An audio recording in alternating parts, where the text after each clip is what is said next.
Welcome to part 2 of my YouTube video series about building my shop. If you caught part 1, you know that we left off at getting the OSB on the roof. So this video is going to look at getting the shingles on the roof and also getting the house wrap on the building, getting the steel siding up, and doing all the trim work to finish up the building. This video is going to be more clips of my Instagram story.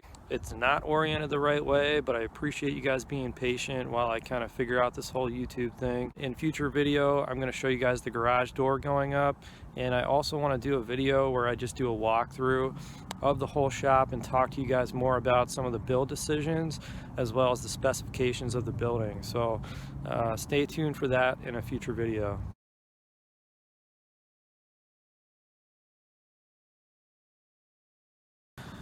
I'm up here trying to install this drip edge on the roof, and my dog's down here just sitting on the picnic table. What are you doing?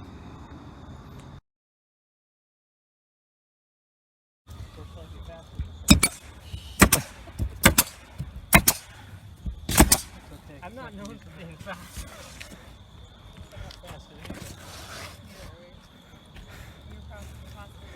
I'm pretty fast at being.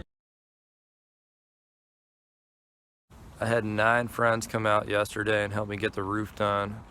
It's a cold and rainy day today, and it feels so good to have the roof done. Now all my framing is covered and I don't have to worry about anything getting wet. It's a little windy out here today, but I'm back up on the roof getting my ridge caps on. You can see the vent on this side. Almost done. These are pretty simple. They come in rows of 3s like this. You break them off so you got a single piece. You just nail in the black part, and then the next one comes in and overlaps it. So then when I get to the very last piece, because you don't want the nails showing, I'll cut the black part off, and I'll actually just use roofing cement to cement the last piece in. That way you don't have any nail holes showing.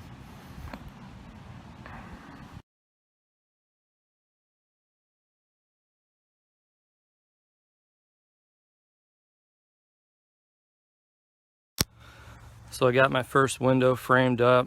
The window's just in there for a test fit right now. It's a 4x4 slider. There's going to be 2 in each side of the building. I've got to take it back out because the house wrap needs to go on before. So when the sides get wrapped in steel, it's actually going to prevent the walls from moving laterally, but the front wall here isn't going to have a whole lot of steel on it with this door opening. So I built these X's, and it stiffens up the wall.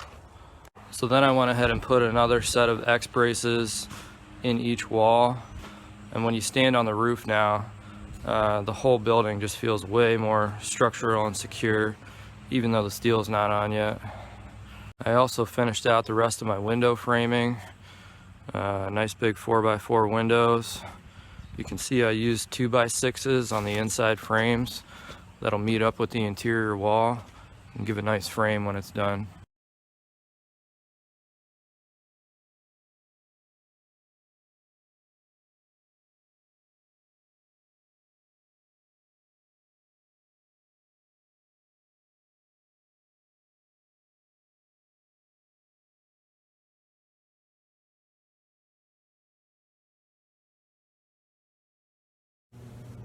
I'm trying to decide right now if I want to go out there and work, even though it's snowing pretty good. You can see the siding's going up. I don't know, I might just go for a hike though. Well, I decided to come out here and try to get this wall done today. Worked on it about half a day yesterday and put another half day in today. It might get done. The 2 side walls are actually easier because these sheets come pre-cut to the length that you order. So except for cutting around the windows, there's really no cutting that has to be done. The front and back walls will be significantly harder because every sheet has to be cut at an angle at the top to match the gable pitch. You can't just order them like that. Well, I got this side done. You can kind of see now how the siding is supposed to match the house. It's not bad.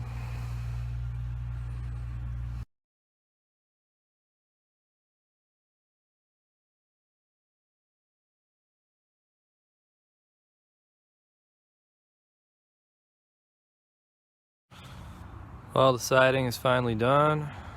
Had a nice day to work today. I am dealing with a little bit of a mud situation here though, so I'm gonna get another like 15 yards of gravel this week and spread it. Well, I got them 3 wide in the back of the shop right now, and I got some gravel for my mud pit here, so that's taken care of. And I just need more so I can connect it to the driveway up there. So today I'm working on trimming out these corners. You can see there'll be some soffit that goes here to cover up those rafters and make sure animals can't get inside. But you see with the angle of the roof, they actually meet at 2 different levels. So this is one of those things that everybody does differently. Can't really find a good how-to on the internet or anything like that, but I've got an idea in my head, and I'm just gonna try it out.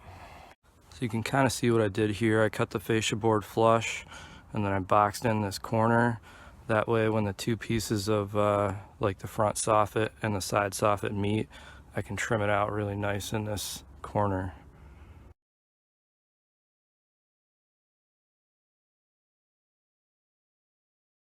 So you can see what this soffit is going to look like. I've got solid soffit for the front here, and then vented soffit for the side so the attic gets airflow, and it just kind of slides into this channel here nice and tight. So what I'll do here once I get all the soffit up is stick a piece of L-shaped trim up here, tuck it under this drip edge, and it'll trap this soffit, make it look really nice, and keep everything dry too. So this soffit just gets cut into 1-foot sections in order to hang it up. So 50 on each side, about 40 in the front, 40 in the back. It's a lot of cutting. So I got my soffit on today, well, this side anyway, and you can see that L-shaped trim I was talking about there that covers up the wood. And then I'll show you how this corner turned out. So the soffit comes out to this corner here, and you can kind of see how I trimmed it out so it'll all get nice and covered up. Took me probably 2 hours just to figure out how to do that corner, and I only got one done, so I'm hoping the other ones go a little bit faster.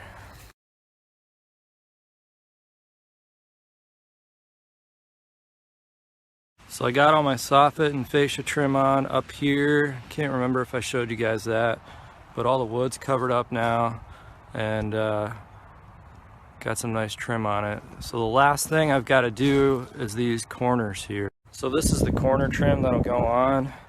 You can kind of see how it's shaped, and it'll cover up this ugly edge where I cut the metal at the corner of the building and kind of take up a good chunk of room right there. So you can see this piece sitting on there. It's not attached yet, but you can see how I had to cut it out around the soffit to kind of fit nice and flush. And then I'll show you how it fits around the wainscot. So I had to take and notch out some tabs here so this thing would fit around my Z trim for the wainscot. Now it fits nice and tight, and it just gets screwed in. So that's it. My corners are done. And the outside of this building is like 98% done. I just have to put a doorknob on that door and mount some lights on the outside.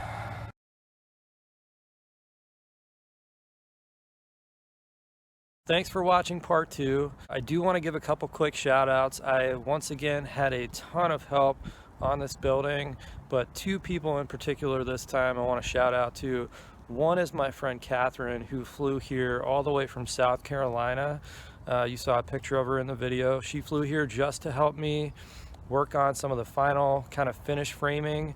I had been like procrastinating on it. It was one of those things I just really didn't want to do, and Catherine flying out here and helping me really motivated me and got me in gear to get that part going. The second shout out I want to give is to my dad.